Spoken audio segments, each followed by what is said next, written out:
I chased George shamelessly for 4 years. He grew sick of me.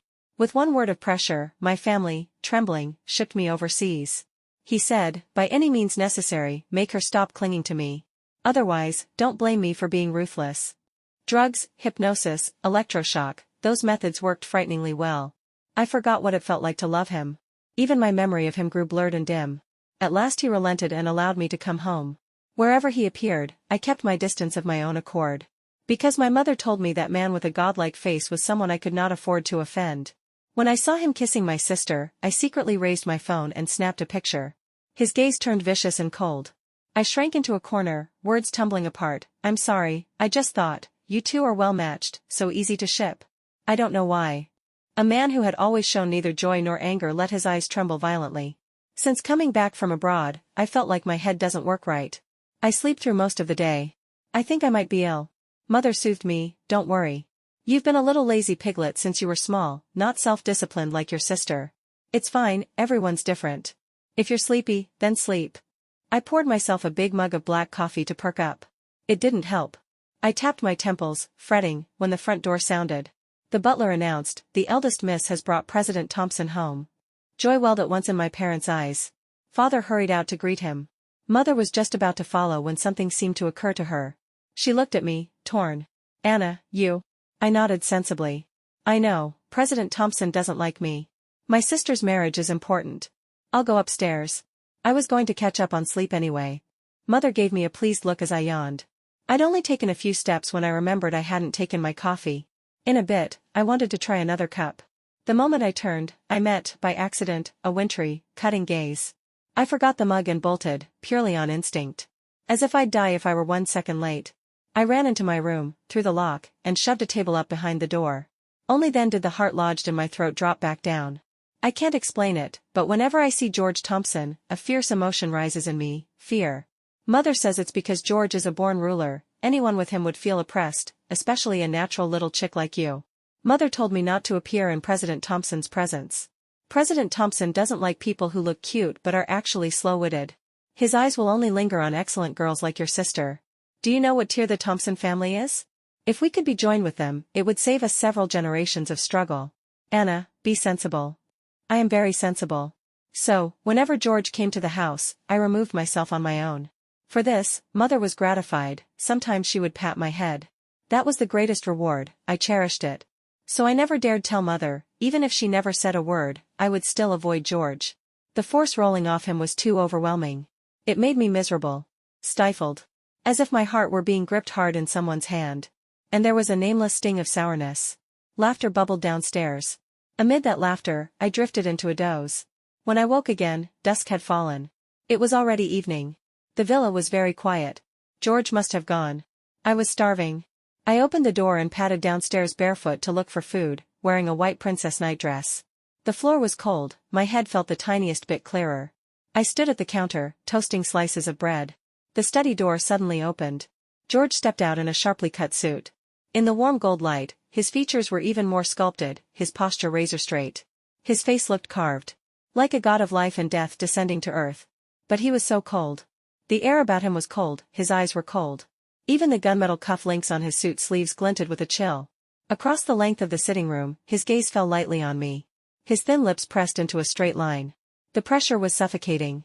In almost an instant, I came to my senses.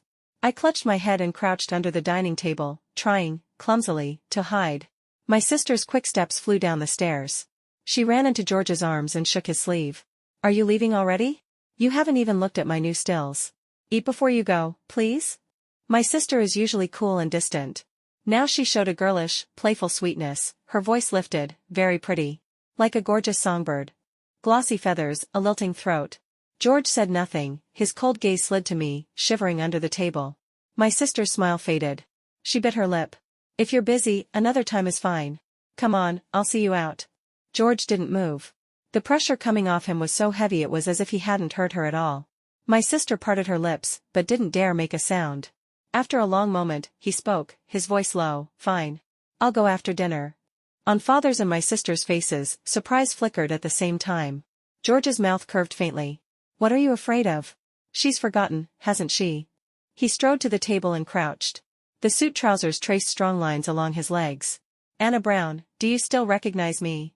I lifted my eyes timidly, then dropped them, not daring to meet his. I nodded, very slowly. But sharp pains like needle pricks ran through my fingertips and toes, an almost conditioned response. I cried out, squeezed my eyes shut, and shook my head frantically. Don't hit me. I don't know you. At the table, the air turned strange. My parents worked desperately to keep up the conversation. George only ate in silence, composed and aristocratic, with no intention of speaking, making their warmth feel awkward. My sister sat stone-faced, saying nothing. I didn't dare reach for the dishes, I only nibbled at my rice. At last the meal ended, and my parents both seemed to exhale in relief. Watching George's back as he moved to leave, I suddenly remembered something and called out, President Thompson, wait. Everyone stared at me in shock. Including George. His brows drew together slightly, plainly impatient. Just a second, okay? I held up 2 fingers a hair's breadth apart. I dashed upstairs and soon came down, cradling a tin box. All eyes fixed on me. I opened the lid. President Thompson, is this yours? On top lay a dozen or so ID photos. 1 inch, 2 inch. It was obvious they hadn't come by proper means, some bore embossed seals, some had dried glue clinging to the backs. They'd been pried loose from all sorts of places. In the photos George looked younger, a trace of youth still visible between his brows, but his features were already striking. Besides the photos there were all kinds of odds and ends, candy wrappers, cigarette packets, spent pen refills, crumpled test papers, and so on. George's gaze bored into me like a searchlight. I bit my lip before I dared go on. I found it in a corner of my wardrobe. I don't know who put it there. But I recognized you in the pictures, so I thought it must be yours. Something shifted in his eyes, as if he were probing. Under his stare I seemed to shrink, my shoulders drooped. He said, it's not mine. Throw it away. Oh. Okay. I tossed it into the trash can beside me and started up the stairs. A dangerous light flashed, all at once, in his eyes. Anna Brown, you did that on purpose, didn't you? He called after me. I blinked. What? As if he'd seen straight through me, his look turned mocking, he gave a short, cold laugh. Nothing. Good performance. Don't stage it again. I'm not interested in watching. With that, he turned on his heel and left. Mother shut the door. My sister, who had been holding herself together all evening, folded over the table and wept. Father, heartsick, finally lost his temper, his palm cracked across my face. I wasn't braced for it, I went down hard. My head struck the corner of the table. It throbbed, a dull, buzzing pain. Mother, grief-stricken, wrapped an arm around my sister's shoulders and said to me, Anna, don't blame your father for hitting hard. Tonight you really, truly let us down. Did you forget what I've told you again and again? Why did you come downstairs on your own? Why did you speak to him? Are you that cheap? Blood seeped from the cut on my forehead and ran into my eye. A red haze swam before me, my vision blurred. Clutching the bleeding wound, I tried to explain, I'm sorry, I thought he'd left. I didn't mean. My sister suddenly seized my collar, hysterical. You ran downstairs dressed like that, deliberately barefoot, swanning around in front of him, and even waved some stupid tin to get his attention. Anna, who exactly are you trying to seduce? Do you have any idea who George is? Do you know who you are? How dare you set your sights on him? Do you realize that because of your impropriety tonight, I could very well lose him? Can't you live without a man? You even have to seduce your own sister's boyfriend. With that, she yanked open the door to leave. Mother grabbed for her in a panic. Mary Brown, where are you going this late? Mary shot me a venomous look. In this house, it's either her or me. If she stays, I go. I'm leaving. The garage filled with the sound of an engine turning over. Mother let out a long, heavy sigh. Father slammed a door in fury. I spoke in a small voice, I'll stay out tonight, then. Mother hesitated. Where would you go? A hotel. I lived in hotels abroad all the time, I know the drill. Back then, I couldn't bear the inhuman treatments. Whenever I had a chance, I ran from the hospital. I hid out in the cheapest motels, trying to avoid the painful therapies they scheduled for me. But my sister would always find me quickly and bring me back. Mother was silent. After a while, she nodded. Tonight really was your fault, so go. When your sister has cooled down, I'll come get you. At the hotel. Standing before the mirror, I carefully wiped the blood from my brow. The gash was large, a single bandage wouldn't cover it.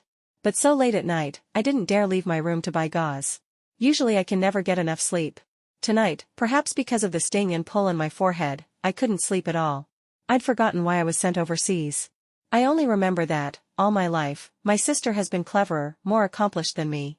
Wherever she goes, she seems to shine. so my parents pinned their highest hopes on her. She worked as a child model, and later became famous as a beautiful top student. And I, apart from a face not much worse than hers, was good for nothing. So I understand my parents' favoritism, even agree with it, resources should go to the capable child. But was that favoritism the reason they sent me abroad?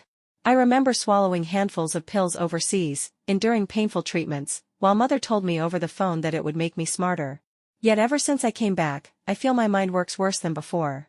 Not just the constant drowsiness, but slower reactions, too. Did the treatments fail, so they had no choice but to bring me home? Am I stupider now, so they like me even less? By day, I wandered the streets. As soon as it got dark, I returned to the hotel to sleep. I stayed there a week, but mother still didn't tell me to come back. I ran out of money. I messaged her on WeChat. And found she'd blocked me. At noon, as I sat dazed in the hotel lobby, I noticed, in the distance by the indoor garden, a very handsome couple. The man stood tall, his back to me, just a pair of broad, straight shoulders. The woman had an hourglass figure in an elegant long dress, tilting her small face up at him with a smile. Even so, I could see only half her profile. I shook my head, trying to see more clearly. But these days my head always aches, it's like a fog lies over everything I look at. If anything, the scene before me seemed more cinematic for it. I raised my phone to capture the lovely tableau. I forgot to turn off the flash, and the shutter sound was set to maximum. They spotted me at once. The man's jawline tightened. The look he threw me was anything but kind. As they came striding toward me, I squirmed in my seat, unable to get comfortable. Until George and Mary Brown stood over me, looking down. "Anna, what are you doing here?" George's voice was still icy. I glanced at Mary and was too frightened to speak. George held out a long, elegant hand. "Give me your phone." I handed it over, trembling. Strangely, he knew my passcode. Even I don't know what the 6 digits mean. I've run through every family member's birthday, none of them match. George pulled up the photo, his eyes narrowing dangerously. "Why were you taking pictures in secret? Anna, what do you want with Mary? Do you want to hurt her again?" I shook my head with all my might, panic prickling tears to my eyes. "No, I don't. I didn't. I know my sister is better than me. I'm so average that I've never thought of competing with her for anything.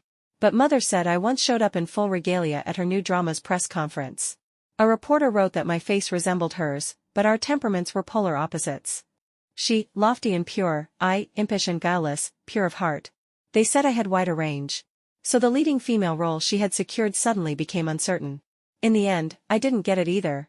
But my sister lost her shot at breaking into the A-list. So she hates me for stealing the spotlight on purpose, for not wanting her to do well. No matter how I explain, no one believes me. That day, I wasn't trying to steal her halo, I only wanted to witness her success. I blew all my pocket money to rent an expensive gown just so I wouldn't disgrace her. Who knew it would make her seem dimmer by comparison? I truly didn't mean it. But no one believes me. In those days when everyone was against me, my family took turns expressing their disappointment. It was suffocating, like a nightmare. I never want to live through it again. Please believe me, I didn't. Helpless, I clutched George's sleeve and begged. He frowned. "Anna, are you still pretending? You never lost your memory, did you?" I don't know if I did or didn't. Please believe me. My memory is broken. Some things I remember, some I don't. As for what I've forgotten, I truly don't remember." George tilted the phone, a contemptuous smile tugging at the corner of his mouth. "Then tell me, why did you photograph Mary and me? Planning to sell it to the media and ruin Mary's career?" His gaze was so disdainful it was as if he were looking at a rat in the gutter. Instinctively I felt filthy, cheap, as though I really had done something shameful. Tears spilled over. I stared at my toes. "I'm sorry. I just thought you two looked perfect together, easy to ship. When you stand side by side, it looks like something out of a fairy tale." George, still holding my phone, suddenly went rigid. "What did you say?" In those cool, dark eyes something seemed to tremble hard. That night, with nowhere to go, I thought of sneaking home. If my sister forgave me, could I go back? Mother must just be too busy, she's forgotten her younger daughter is out here on her own, right? I stood outside the villa, dazzled by the garden string lights. Inside, the house blazed with brightness and laughter. Mother was setting a crown on my sister's head. She lowered her lashes, shy and demure, like a real princess. Father applauded, eyes wet with joy. George watched her, the corners of his mouth faintly lifted. Under the glow of the crystal chandelier, everything looked soft and warm, a perfect little world. So it was my sister's birthday tonight. Which meant it was mine as well. My sister and I are twins. We've celebrated together since we were small. Only she has always been the lead. Everyone gathers around her to sing. Only she may blow out the candles. Everyone cares only about the wish she makes. And I? I am allotted a little corner slice cut by my sister. Once, out of curiosity, I blew out the candles first. My sister cried, heartbroken. Father swept the cake off the table with a roar, "No one is eating this." Later, he and mother took her to a luxury hotel to make up the birthday in style. I knelt on the floor and ate the smashed cake. I gave a wry smile to the glittering lights. So mother hadn't forgotten that her little girl was still outside. She had forgotten that, besides the dazzling Mary, she had another daughter. Wiping my tears, I turned and left. With no money for a hotel, I slept on a bench at the bus station. A chilly spring rain blew through the corridor that night. The wind was cold. I think I developed a fever. Half delirious, I dreamed a long dream. In it, I was 18. That day my essay was read aloud in class. The teacher said my writing had a special spark. I had never been affirmed like that. By chance, it was also my birthday. I ran home, delighted, to tell mother I'd bought myself a tiny cake. I could blow out candles with my sister. She could blow out the big ones, I'd blow out the small. I could make my own little wish, too. I burst through the door, only to find the house empty. That night I sat guard over a palm-sized cake while the TV broadcast my sister's wrap party. Her new drama had finished filming. Father and mother had gone with her to the capital. Amid the celebration, they gave her a birthday of special significance. They both forgot the me left at home. That night I wandered the streets with the cake dangling from my hand. I thought, if just one person wishes me a happy birthday, I won't die. But everyone hurried past, no one noticed me. Hopeless, I drifted toward the moat. By the river I ran into George. He stood on the railing, tall and slim. The wind ballooned his white shirt, and he swayed as if about to fall. "Hey, you want to die too? Wait till you've had some cake with me, then we can die together, okay?" I called, smiling. George turned his head, expressionless. After a long moment, he hopped down from the railing. It was the first birthday that truly belonged to me. I was solemn about it. Solemnly, I made a wish. Solemnly, I blew out the candles.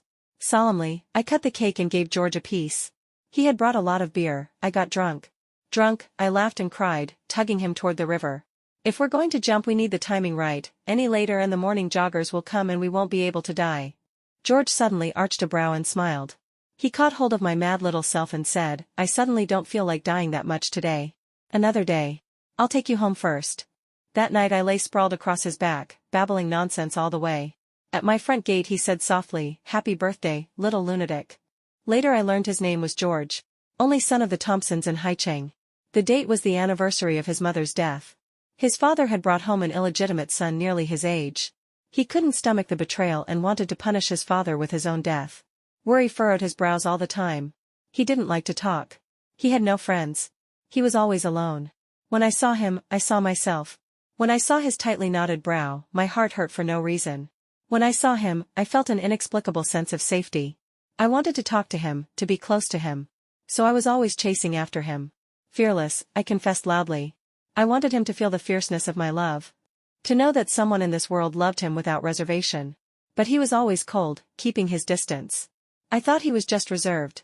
After much pondering, I decided I should be even warmer, even braver. One day I would melt his heart. Until the press conference for my sister's new drama. I saw George sitting in the front row. Into the cameras my sister shyly introduced, "This is my boyfriend, George. He really loves me." In that moment I went utterly blank. It felt as if I were acting in a ridiculous TV drama.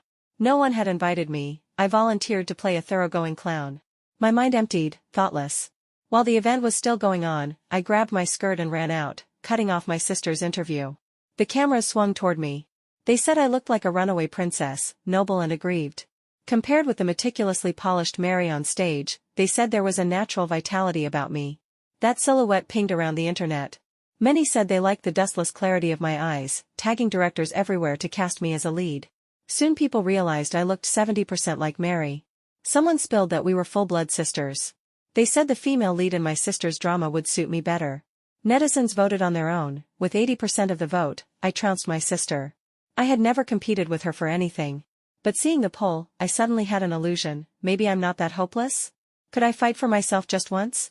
Just once. That day I went to find George. I asked if he would like me if I were the one playing the lead. George laughed, mocking, "No wonder Mary says that from childhood on, anything you laid eyes on, you had to snatch away. Do you not understand that becoming an excellent actress is your sister's lifelong dream? Anna, your selfishness is disgusting. Each sentence was a knife carving into my heart. I bled so hard I didn't even register that he was saying I had stolen from my sister. I stared at him in disbelief. If you think I'm disgusting, then that night, laughing and crying together, carrying me home, what did that mean? The irony in George's eyes deepened. Do you think, if you weren't Mary's little sister, I'd even look at you? I was afraid you'd do something and hurt Mary's career, that's all. Anna, you didn't actually think I liked you, did you? I refused to believe him. I believed my own judgment. With me, the cords always drawn tight inside George would slacken, the corner of his mouth would lift, he would smile back at me. So I thought, even if he didn't like me, he surely didn't hate me. My standard was so low. If he didn't hate me, I was giddy with joy. So I staked everything on treating him well. If someone badmouthed him behind his back, I raked their face without mercy. If it was his turn for chores, I never let him lift a finger, I couldn't bear to pull him down into the dust. His mother's birthday and death day, his birthday, I remembered them better than he did. His spent pen refills, the candy wrappers he tossed, the emptied cigarette boxes, even tests he threw into the trash, I treasured them all and kept them carefully. I even told him, humbly, you can treat me as a stand-in for my sister, just don't drive me away. Later, George ran out of patience. He snapped at me, Anna, do you have no self-respect? I smiled. You don't understand. You don't understand a person who has never felt loved. If there is someone for whom she can give everything without regret, that belief is what keeps her alive. After that, George gave the order, he didn't want to see me again. No matter what it takes, make her stop clinging to me. Otherwise, don't blame me for being ruthless. I've heard there's a kind of hypnosis abroad that can make someone forget things selectively. Send Anna, someone said. My parents sent me overseas. But what awaited me wasn't just hypnosis. There were all kinds of inhuman methods that shattered me. As a masked attending pushed fluorescent green liquid into my vein, he said, I'm rebuilding your inner world.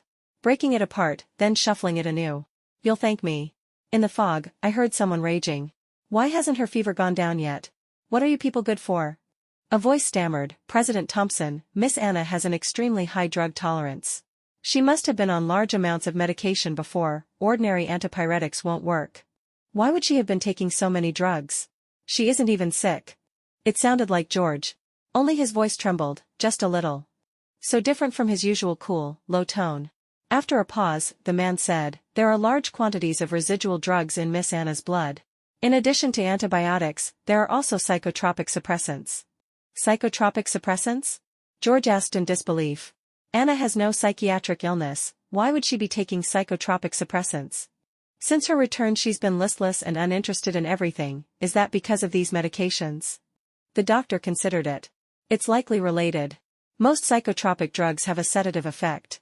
While they calm the mind, they also slow the patient's reactions and dull cognition. But, President Thompson. What? In addition to the drugs, Miss Anna appears to have suffered severe physical trauma. Physical trauma? The doctor gently tugged open my collar. President Thompson, look, Miss Anna's wounds don't resemble ordinary injuries. May I remove her clothing for a full examination? Meeting George's icy gaze, the doctor seemed to brush up against danger and hastily changed his tune. Perhaps you should examine her yourself, President Thompson. Out, George said. The door closed, and the room fell silent. No one knows how long it was before George drew a deep breath. He reached out and unfastened my buttons, one by one. As more scars came into view, his hands trembled harder and harder, until he couldn't even pinch a single button. The air was cool, gooseflesh rose on my skin. I couldn't help curling in on myself with a pained moan, as if I'd been flung back into those countless dank, dark, endless days and nights.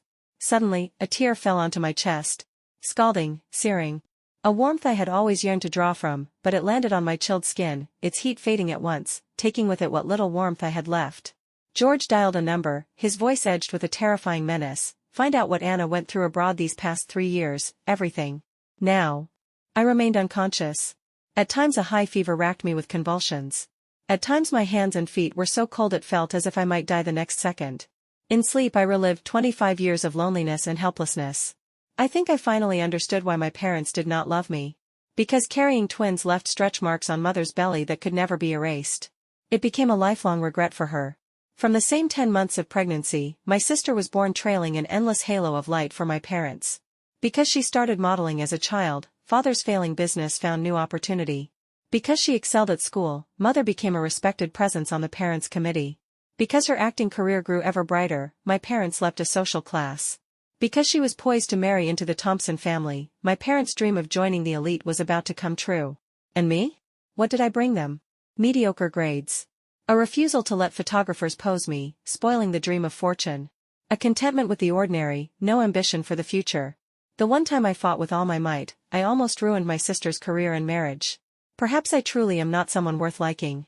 And my mad pursuit and love for George was in truth my last thrash at self-rescue.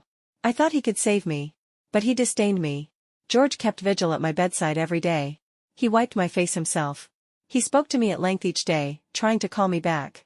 My parents never came once. My sister did come, a few times. She said, "George, you don't have to throw your life into this because of Anna. Your time is billed by the minute, far too precious. I've found the best nursing facility for her. Go back to the company." George quietly continued wiping my hands with a towel. Mary added, "George, my mother says the 9th of next month is a lucky day for everything. Could you ask your father if we can get engaged then? Engagements are complicated, I need to pick dresses and do makeup trials in advance." George tucked the quilt in around me. Mary's voice softened, she took George's hand, choking up. "George, I know you only care about Anna because of me. We're all very grateful. But we have our own lives. Everyone has their own fate. Maybe, this is simply Anna's fate." She dabbed at her tears at the end, a portrait of pathos. At last George lifted his eyes to her and spoke coolly. "Mary, didn't you say your parents have favored Anna since childhood and treated you with cold violence, that you've swallowed grievance after grievance alone? You said that even though Anna has taken everything from you, you still love her? Then why, when you two quarrel, was Anna the one thrown out to wander? Why, when Anna has been ill so long, have your parents not visited her even once? Why, when Anna lies here between life and death, do you appear daily radiant, laughing into cameras? Mary, I'm finding you hard to understand." In my haze I laughed without a sound. George is so clever. Even if he once disliked me and disbelieved my words, time lays truths bare, and he would eventually see. But watching Mary's awkward, evasive embarrassment gave me no sense of justice being served. When I needed it, he was stingy with it. Now he was willing to stand up for me.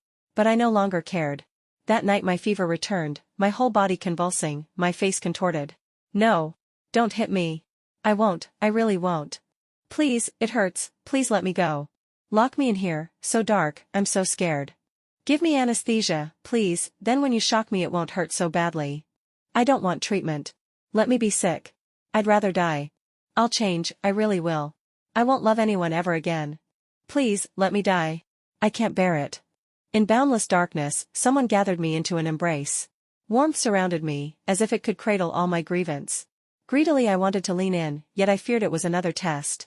Each time, the doctors used such temptations to test me. If I succumbed, heavier punishments followed. If she still exposes weaknesses to emotion, the conditioning isn't enough. "Increase the dose," said the bespectacled doctor. I knew all this, and still I did not push that embrace away. Perhaps I truly am ill. A moth to the flame, I crave any warmth. True or false? I couldn't stop my tears. Helplessly I asked, "I don't love anymore, why are you still hurting me? George, I don't love you anymore. Please tell my sister to leave me alone, will you? I swear, when I see you there isn't even a ripple in me. How could I still love you?"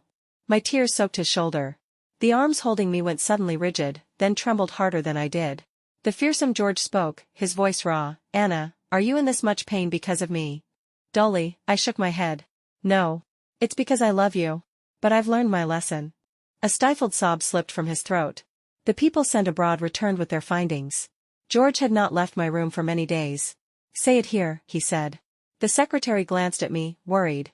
George stroked my cheek as if he couldn't stop, voice low. "She's been unconscious a long time. She can't hear you. If she can, all the better, maybe anger will wake her."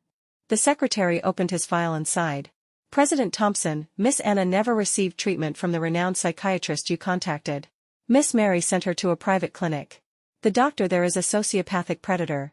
He claims he can remake anyone disobedient into a perfect slave. His methods, psychological and physical, are barbaric, devastating. He shatters a patient's inner world, then tries to piece it back together. Many go insane under his hands. Miss Anna's current mental state is, on the verge of collapse." George's fist creaked in his grip. He seemed unable to breathe, chest heaving. Only after a long struggle did he find his voice. "Did the Brown family know? How could Mary tolerate her own sister being abused like this?" The secretary opened his mouth, but dared not speak. The chill in George's eyes sharpened. "Speak." The secretary produced another document. My investigation shows the private clinic was selected by Miss Mary after inquiring far and wide. Some of the more brutal procedures, even the doctor hesitated, were authorized by Miss Mary's own signature. And when Miss Anna couldn't bear it and escaped, many times, it was Miss Mary who found her and sent her back. Silence. A long, heavy silence. No one spoke.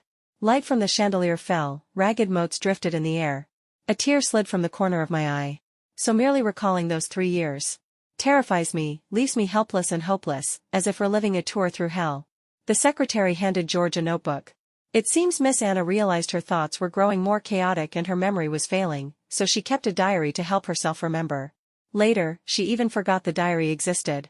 George took it with trembling hands. He read it, word by word. By the end, the ever-imperturbable Chairman Thompson was bent over my quilt, weeping as if his heart would break. September 18, 2021. Today I forgot several times whether I'd eaten. I can't recall why I was sent here. My memory is getting worse and worse. And it's worse every day. I secretly found a notebook to record each day's events. From now on, every morning when I wake up, I must read it. That way I won't forget. September 20th, 2021. Today the attending doctor held up a photo of George and asked me who he was. In the photo George wears a sharp suit, noble, beautiful, every gesture intoxicating. I said shyly, George, the person I've liked for 4 years. That day the attending gave me the harshest punishment. Anytime I looked at George with the slightest emotion, a sharp current tore through my body. I writhed in pain and distortion, yet I couldn't stop missing him. The doctor told me to forget him. I found it laughable. He's George. How could I possibly forget him? December 24th, 2021. Today the attending brought George's photo again and asked who he was. I hesitated a little, and said he was George. At night I hid under the covers and secretly read my diary. I remembered it, the feeling of loving him. Thank goodness I kept a diary. Otherwise I really might have forgotten that fluttering, blushing rush of a crush. May 3rd, 2022. Today the doctor showed me a photo of George kissing my sister. I shrank back in fright. Because every time I look at his picture, I'm subjected to pain I cannot bear. By now, to me, he is like flood and beast combined, something that makes the heart quake. The attending shook his head. There's still an emotional reaction, huh? Anna, that's not right. Come, let's move into the next phase of treatment. That night I helplessly opened my notebook. In it, I had written that I once loved George so much I could not extricate myself. That for him I discarded my dignity, for him I could sacrifice anything. I stared blankly at these unfamiliar words. He's so frightening, why would I like him? Did I really write these lines? November 7th, 2022. My sister came to see me again today. I told her about the torment I was suffering. I begged her to take me away. She took out a beautiful still from her show and held it up. Anna, am I pretty? I nodded in envy, so pretty. If only I were as pretty as you. Look at me now, scars all over, no strength for anything, like an old woman at the end of her days. She asked, do you want to be an actor too? I nodded, longing. Her face darkened at once. Anna, you really never learn. Looks like it's still not enough. That day they shut me in a pitch-black cell for 5 days. When I came out, I was shaking all over and foaming at the mouth. From on high my sister asked, Anna, do you still dare covet what belongs to your sister? I shook my head frantically and even wet my pants on the spot. I don't dare anymore. Do whatever you want with me, I'll do whatever you say, all right? Tell me and I'll do it. Just stop torturing me, please, why won't you let me die? She curled a sweet smile. Sister, what are you saying? Murder is a crime. I'm a public figure, how could I break the law? The diary breaks off on Lunar New Year's Eve last year. February 9th, 2024. I'm locked in the attic under the roof. I stare at the stray fireworks outside the window. Suddenly I feel unmoored, as if I don't know where I am. Have I lived in an attic since childhood? Why are they setting off fireworks? Why aren't those people living in attics too? Why are they laughing so loudly? How strange. Who wrote this diary? The author is so absurd. She likes that man called George so much. She cries for him, she laughs for him. Why is she so ridiculous? She must be crazy. How pathetic. If I ever get to meet her, I should tell her, don't fluctuate emotionally, it brings injections, pills, fists, and boots. Salty, damp liquid keeps dripping down my neck. I feel awful. But I can't open my eyes, and my hands won't move. This sticky discomfort feels like a million ants eating my heart. I want to bash my head against the wall and die right now. If I could control my body, I would, without hesitation, dash it against the wall. I don't know how long it is before something heavy suddenly collapses onto me. It presses me so hard I can't breathe. People rush in. President Thompson, what's wrong? Hurry, get the doctor. President Thompson has fainted. At last the weight on me is lifted, and I breathe out in relief. That day I drift again in sleep. That familiar scent returns. A man sits at my bedside. It seems he's been drinking, a faint odor of alcohol threads through his words. He talks much more than usual. Anna, you must hate me. When you loved me, I deliberately avoided you. When you were in pain, I stood aside. I always acted disgusted with you. I said I hated your clinging, that I didn't like you. You said you knew I didn't like you, but that it was enough if I didn't dislike you. When you said that with tears in your eyes, my heart hurt as much as yours. Only, Anna, you were wrong. I like you. I liked you the first night I met you. That night by the river, your will to live was even weaker than mine. You smiled and said it was the first birthday that belonged entirely to you. As you spoke, your tears spattered the palm-sized little cake. And then you handed me the middle slice with the cherry on top. You don't know, meeting your bright, shining eyes, I almost cried. Since my mother died, no one had ever given me the biggest and best piece like you did. On the road as I carried you on my back, you kept kicking your little legs, telling me about the shows you loved and the kitten you'd rescued. I never knew a girl's inner life could be so rich and funny. I wished that road would never end. Listening to you, my own life seemed to quicken and glow. But I was filled with disgust for myself. Because I had just accepted Mary's confession and then fell for her sister. I hate my father for cheating and hurting my mother. But without realizing it, I was doing something that would hurt Mary too. So after that night, I kept warning myself not to let desire rule me. I stayed away from you on purpose and grew more and more averse to your nearness. Because you carry a natural gravity, a pull I couldn't resist, I kept wanting to draw closer, to drink you in. In the end, for the sake of my hypocritical conscience, I made the decision I regret most in this life. I sent you abroad. By the end, pain roughened George's voice. He cradled my hand and lifted it to his lips. Anna, today I'm going to get engaged to Mary. But don't worry, I've never liked her. What I valued was her flawless public persona. With her, I was thinking more about the Thompson family's business map. Using her as my baseness. But it doesn't absolve her of guilt. Today I'll take away everything she cares about and see her damned forever. George didn't come back that night. I heard the nurses gossiping outside my door. They said he played a long video at the engagement banquet. All of it about Mary. Mary's academic fraud, her top student image toppled. Mary sleeping with anyone for a role. Her once snow-pure persona in ruins. The crux of the video was how, out of jealousy for her twin, Mary sent her sister to an unlicensed psychiatric facility overseas and subjected her to 3 full years of abuse. The guests exploded. Mary, in a lavish gown, was pinned face down on the floor, forced to watch as the video was streamed by more and more people. She sobbed until she couldn't speak. Later still, multiple videos of my mother soliciting sex were exposed. Evidence of my father's tax evasion was handed over. The Brown family collapsed in a single night. Early the next morning, my parents, who had not appeared once since I fell ill, arrived with an exquisite cake to visit me. They wept as they admitted their wrongdoing to George, begging him, for my sake, to spare the Brown family. They wanted to make up a grand birthday for me, to compensate me for 25 years of neglect. Only George gazed at the 3-tiered giant. And sneered, Anna is allergic to mangoes. As her parents, you didn't know? They looked stricken. George had them thrown out. Get out. Go in and get re-educated. In the next life, don't be parents, don't ruin children. A few days later, my sister couldn't cope with the blow. She jumped into the river. They say George deliberately delayed the salvage. Only once her body had grotesquely bloated did he allow her to be brought up. Life seemed to settle into quiet. No one disturbed my sleep. George stopped going to the company altogether and kept vigil over me. But I never woke. George broke down. Aren't all the numbers normal? Why won't Anna wake up? The doctor sighed helplessly. Miss Anna's will to live is too weak. She herself doesn't want to wake. I left on a soft, bright autumn morning. The autumn wind was gentle, all things were languid. I stretched in the sky. And rejoiced that my soul was finally free. This life had hurt too much. In the next one I was allowed to choose my own family. I looked down from above for a long time. At last I picked a pair of ill-starred parents.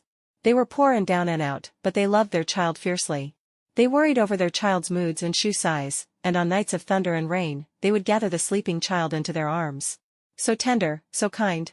But their child had died young. They were shattered, bereft of the strength to go on. Them, I said. Only, as I was sprinting toward my new home, I saw George coming up behind me. Damn it, he actually chose to die for me? How hateful. Why is he so relentless? He ruined one life of mine, does he want to ruin the next? I quickened my pace toward rebirth. The Creator hurried to call after me, you can still make one wish. What do you want? Money? Status? Beauty? Wisdom? Make your wish, then run. Without looking back, I waved in haste, none of that.